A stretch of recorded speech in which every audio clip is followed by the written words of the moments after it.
Atenção! Vai começar agora uma teleaula de automação do curso profissionalizante. Este módulo tem um total de 20 aulas. Hoje você vai assistir a teleaula número 6. Bons estudos!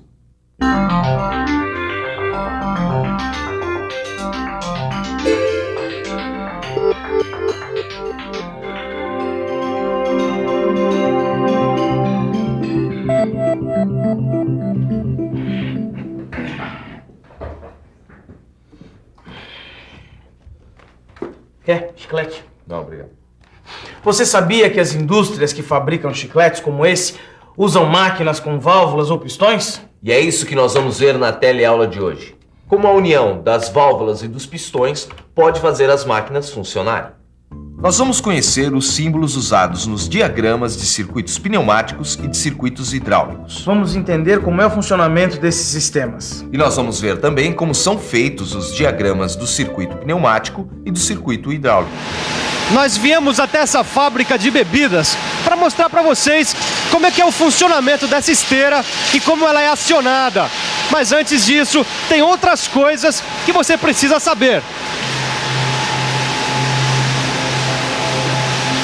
Bom, a nossa teleaula está começando e a primeira coisa que você precisa ficar sabendo é que quando nós unimos vários pistões e válvulas através de tubulações, esse conjunto recebe o nome de circuito.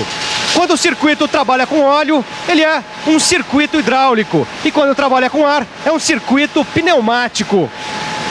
Esse desenho do circuito recebe o nome de diagrama ou esquema. Esses diagramas ou esquemas são desenhos dos circuitos feitos com símbolos.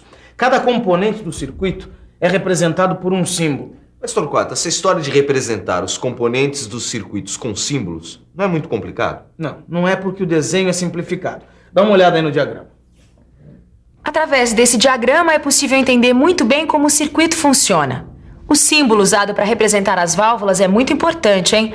Já que as válvulas podem ter várias posições, dependendo de como elas forem acionadas, o símbolo da válvula tem que representar essas diferentes posições.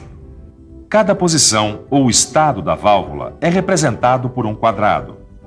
Dentro do quadrado, podemos representar as passagens abertas ou fechadas. Aqui o orifício R de retorno de ar comprimido da válvula está fechado. Quando o orifício P de pressão da entrada de ar comprimido se comunica com o orifício C, o ar é escoado de P para C. Depois, C será ligado a um cilindro pneumático. Quando um orifício da válvula se comunica com outro e há passagem de fluido, isso é representado por uma seta. Essa passagem é chamada de via, mas a gente não pode esquecer de representar como a válvula foi acionada.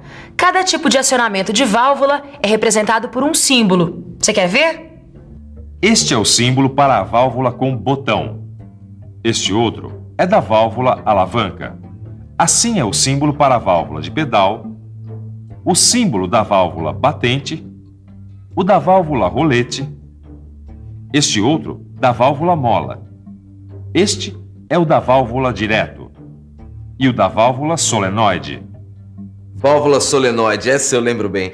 Mas, Torquato, você tem razão, os símbolos não são tão complicados. Eu disse. Vamos ver como ficaria aquela nossa válvula sendo acionada por um solenoide. No caso de uma válvula solenoide, o estado desta válvula de 3 vias seria representado assim. O orifício P se comunicará com o orifício C, permitindo a passagem de ar de P para C. E o orifício R está fechado. Aqui temos uma válvula não acionada. Seu carretel é mantido nesta posição através de uma mola. Ela é então uma válvula de 2 posições. Assim é uma válvula de 3 vias entre P e C e entre C e R, e 2 posições, acionada ou não pelo solenoide. Esse é o símbolo de uma válvula pneumática de 2 vias e 2 posições. Vamos ver agora outros símbolos usados em diagramas pneumáticos e hidráulicos. Vamos ver também o que esses símbolos significam.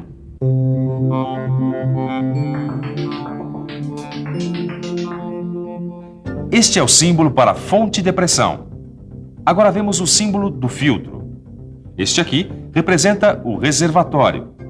Este outro o motor hidráulico. Aqui temos o símbolo da tubulação rígida e este outro da tubulação flexível. Agora estamos vendo o símbolo do cilindro de ação simples, com retorno por mola. E por último, este que representa o cilindro de ação dupla. Os símbolos já estão aqui.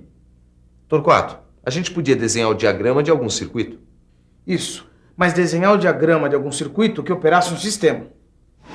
Podemos dizer que a operação desse sistema é dividida em 3 fases. A primeira fase é com a esteira ligada, que assim pode levar a garrafa até a posição embaixo do pistão. A segunda fase é quando a garrafa recebe a tampa. O pistão pneumático está montado verticalmente. Assim, o atuador em sua extremidade pode tampar a garrafa. A terceira fase é quando o pistão sobe. Quando a última fase termina, a primeira começa novamente. Assim, o ciclo se repete com outras garrafas. Afinal, esse é um sistema automático. Um sistema, ou melhor, uma máquina automática, possui atuadores, que são responsáveis pelo trabalho mecânico. Possui também os sensores, que indicam em que situação de trabalho a máquina está naquele momento. Então a gente pode dizer que os atuadores seriam os braços da máquina e os sensores seriam os olhos. Agora me diga uma coisa. No sistema que a gente estava vendo, quais seriam os braços, ou seja, os atuadores? Vamos pensar um pouco. Vamos pensar um pouco. Neste nosso sistema, temos 2 atuadores. O primeiro é o pistão pneumático que tampa as garrafas. O segundo é o motor elétrico que faz a esteira se movimentar. Agora que a gente já sabe quais são os atuadores desse projeto de automação industrial, vamos usar 3 chaves fim de curso para serem os sensores. A chave fim de curso é como um interruptor de luz. Só que no caso da máquina, ao invés dela ser acionada por um toque, ela é acionada através do contato com a haste da chave fim de curso. Assim, olha. A chave número 1 indica quando a garrafa está embaixo do pistão. A chave número 2 indica que o pistão está na posição superior e a chave número 3 que o pistão está na posição inferior. As chaves fim de curso podem estar abertas, aí a corrente elétrica não pode passar, ou fechadas, permitindo a passagem da corrente elétrica. Aí, dependendo das posições das chaves, é possível saber se a esteira deve ser ligada ou desligada, se o pistão pneumático deve subir ou descer. Quem toma essas decisões do que deve ser feito é o controlador. Normalmente, o controlador é um circuito elétrico ou eletrônico que é construído segundo a lógica de funcionamento da máquina. As chaves fim de curso são ligadas nesse controlador, que é capaz de enviar sinais elétricos para as válvulas solenoides e para os motores elétricos. Depois dos atuadores agirem como os braços e os sensores como os olhos, temos o controlador, que age como o cérebro. Podemos dizer que o controlador é a inteligência da máquina. Torquato, não é maravilhoso? A máquina que é automatizada parece até que fica humanizada. Braços, olhos e até inteligência. E tem muito mais. Vamos continuar analisando como o nosso sistema funciona através do circuito pneumático. Quando a garrafa que está sendo transportada na esteira encontra a chave CH1, o motor da esteira é desligado e a garrafa para embaixo do pistão. A chave CH2, que indica o fim de curso superior, é desacionada quando o pistão começa a descer. Quando o pistão atinge sua posição inferior, a chave CH3 é acionada e a garrafa é tampada. O solenoide S1 é então acionado. A válvula passa para a posição da esquerda. O ar comprimido flui de P para C2 e chega à câmara superior do cilindro. Ao mesmo tempo, o orifício C1 está em comunicação com o R e o ar da câmara inferior do cilindro sai através do R. Aí, o pistão desce. O tempo que o pistão fica nessa posição é definido pelo controlador. Agora vamos ver como é que o pistão sobe nesse tipo de automação. Para o pistão subir, o solenoide S1 é desacionado. Então, o solenoide S2 é acionado e a válvula passa para a posição da direita. O ar comprimido flui de P para C1 e o ar vai então para a câmara inferior do cilindro. Ao mesmo tempo, a via C2 está em comunicação com R. O ar da câmara superior do cilindro sai e o pistão sobe. Quando o pistão chega à posição superior, a chave CH2 é acionada. O motor começa a funcionar e a esteira transporta novamente outra garrafa até o pistão. Muito bem. Torquato, quando a outra garrafa chega embaixo do pistão, a chave CH1 é acionada de novo e a esteira para novamente. Isso. Aí, o solenoide S1 é acionado, fazendo o pistão descer e tampar essa próxima garrafa. Isso. Agora nós vamos ver um outro caso, só que de um circuito hidráulico. Nós temos aqui um torno CNC que pode trabalhar com várias ferramentas. O porta-ferramentas é fixado num mecanismo que é o que faz a troca automática de uma ferramenta para outra. Esse mecanismo é chamado de torre porta-ferramentas. O comando numérico, que é o controlador, é o que manda fazer essas trocas. Vamos ver como isso funciona. Para a ferramenta ser trocada, temos o destravamento da torre e a rotação. Assim, o novo porta-ferramenta é travado para poder trabalhar na usinagem. Vamos ver como o mecanismo funciona num diagrama do circuito hidráulico para a automação da torre porta-ferramentas. O solenoide é acionado. O pistão do cilindro CF se retrai e a ferramenta é destravada. O sensor FD informa o destravamento ao controlador. Então, o solenoide S4 é acionado. O pistão do cilindro CT avança e destrava a torre. O sensor TD informa o destravamento da torre ao controlador.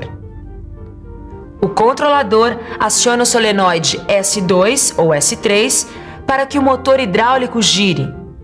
Depois, o sensor da ferramenta indica se o próximo porta-ferramenta está na posição certa. Aí, então, o solenoide S2 ou S3 é desacionado, dependendo do sentido em que a torre está girando. O motor hidráulico é desligado, o solenoide S5 é acionado e a torre é travada de novo. Aí o sensor TT informa o travamento ao controlador. O controlador desaciona o solenoide S1 e a mola traz o carretel da válvula de volta para a posição de repouso. Depois, o pistão do cilindro CF avança e o porta-ferramenta é travado novamente. Aí, o sensor FT informa o travamento da ferramenta ao controlador. Em seguida, a usinagem da peça continua, até a máquina precisar de uma outra ferramenta. Bom, aí o ciclo se repete. Por enquanto, nós ficamos por aqui, mas você fica agora com a revisão. E atenção, se liga aí que é hora da revisão. Na nossa teleaula de hoje, você aprendeu o que os símbolos significam. Viu também como se desenha um diagrama de um circuito pneumático e de um circuito hidráulico em um processo automatizado.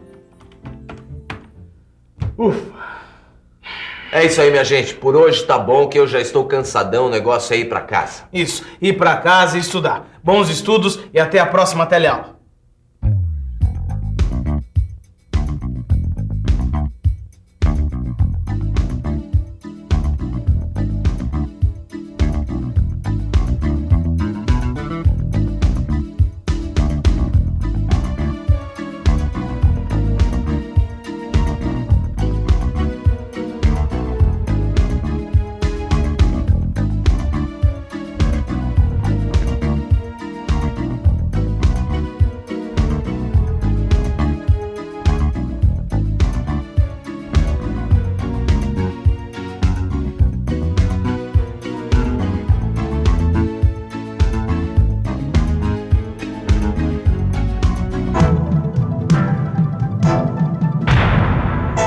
Telecurso 2000, um programa de educação do Sistema Fiesp e da Fundação Roberto Marinho.